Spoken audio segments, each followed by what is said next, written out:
semble ne pas être en bon accord avec le Burkina Faso. Et en lieu et place d'être un fonctionnaire objectif professionnel qui travaille dans l'équité et dans l'observance de son carnet de charges, toute son attitude nous renvoie à l'identité d'un agent de la DGSE, par exemple. Et vous savez que depuis un certain moment, nous sommes prévenus que désormais, on n'aura pas de forces militaires en treillis stationnées dans nos pays et que... Justement, est-ce que ça gêne? Parce que certains analystes pensent que l'objectif de ce type de rapport peut être justement le désir d'envoyer des troupes des Nations Unies. Oui, bien évidemment, j'en arrive là. Mais c'est déjà de se demander s'ils ne sont pas déjà là, à travers de tels profils qui se jouent une certaine inconscience professionnelle. Est-ce que ce n'est pas déjà les agents qui sont passés du treillis au costard qui agissent déjà?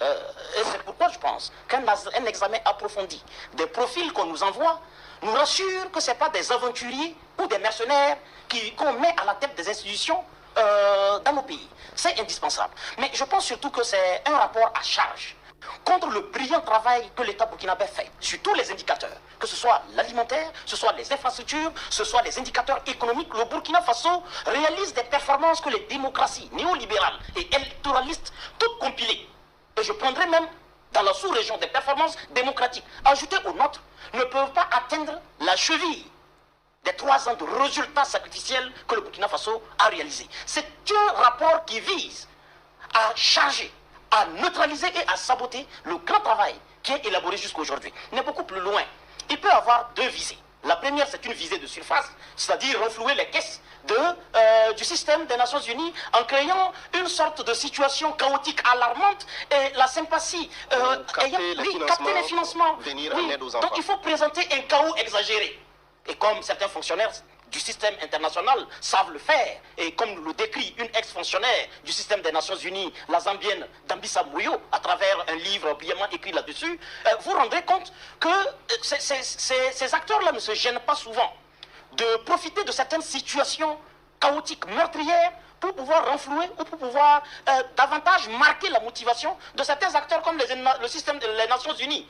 Je ne dis pas les Nations Unies, les USA, qui démordent par rapport à certains programmes internationaux. Et donc c'est certainement pour leur dire, remobilisez-vous au Burkina Faso particulièrement, parce qu'on massacre des enfants. Les enfants, les éléments de cible choisis sont des cibles hypersensibles, face auxquelles aucun homme ou aucune femme ne peut résister en termes de sympathie. Mais le deuxième volet le plus dangereux, mais qui s'inscrit dans une sorte de motivation à envoyer une force militaire au Burkina Faso, une force qui pourrait s'appeler force d'interposition entre 2 groupes barbares qui s'affrontent et au milieu il y a les enfants. Et ce qu'on a toujours craint, ou ce qu'on a le Burkina Faso a refusé, c'est à travers ce rapport de le motiver, pour dire de ne pas abandonner l'idée d'envoyer des forces, des casques bleus au Burkina Faso.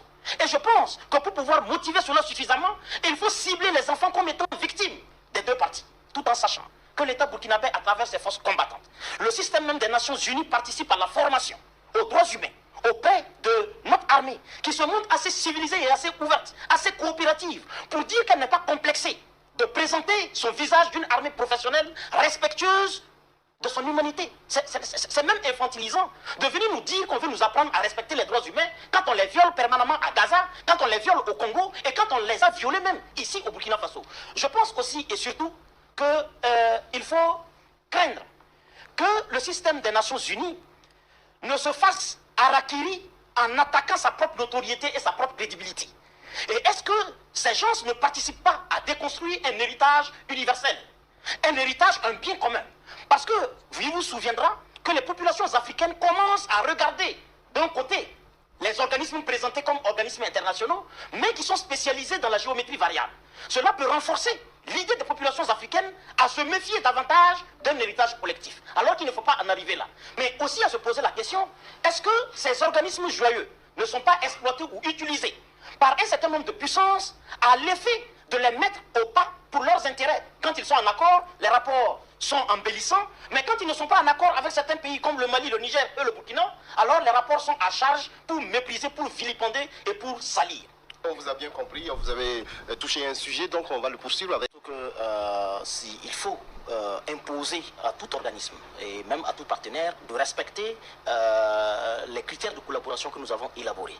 Et qu'à un moment donné, il y a un temps de grâce qui va finir par s'épuiser, parce que si un troisième représentant d'un des systèmes des Nations Unies dans notre pays venait à se rendre coupable des mêmes faits, de Barbara Manzi à Carole, alors ça fera un affront à l'État burkinabé, et je pense que le système des Nations Unies doit tirer toute la conséquence et saisir cette occasion pour présenter une face reluisante à la communauté nationale et internationale pour dire que les opinions qui commencent à monter en disgrâce vis-à-vis de son image ont tort. C'est l'occasion pour elle de laver son image et peut-être de recruter certains médias spécialistes en la matière.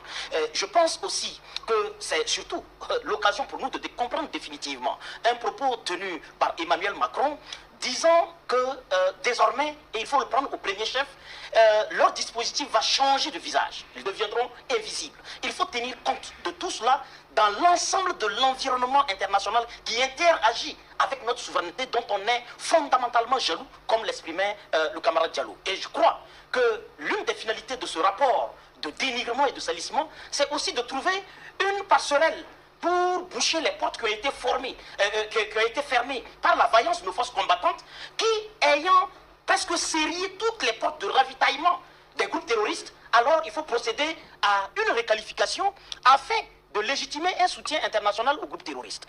Il faut que nous soyons très prudents et très catégoriques, et c'est pourquoi je pense que l'État burkinabé doit saisir cette opportunité pour questionner davantage les acteurs directs et indirects qui ont participé à fournir des données sensibles, mais biaisées, et à quelle fin.